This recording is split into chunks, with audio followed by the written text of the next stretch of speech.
Hello বন্ধুরা, তোমাদের সাথে আমি আমার একটা মজার অভিজ্ঞতার কথা শেয়ার করতে এসেছি।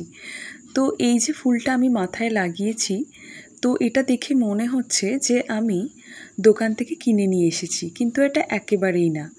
আমাকে গানের টিচার বলেছিলেন যে সাদা জুঁই ফুলের মালা অ্যারেঞ্জ করতে। তো আমি দোকানে বলে রেখেছিলাম, কিন্তু উনি আনতে পারেননি। তো কি করব, ফুল তো লাগাতেই হবে।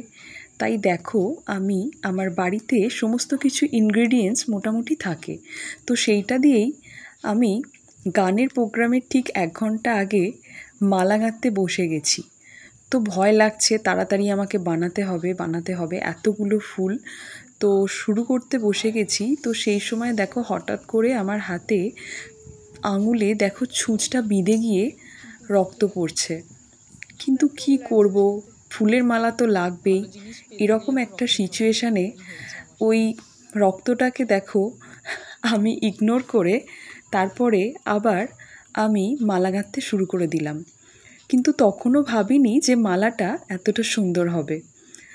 তো দেখো, ফাইনালি মালাটা হাতে একটু ব্যথা করছিল, কিন্তু কি করব, মালা তো গাঁথতেই হবে। তো ফাইনালি যখন মালাটা কমপ্লিট করলাম, তখন ভাবলাম কোনো কিছু ভালো পেতে গেলে একটু কষ্ট তো করতেই হয়। তো আমার সেটাই সার্থক হয়েছে।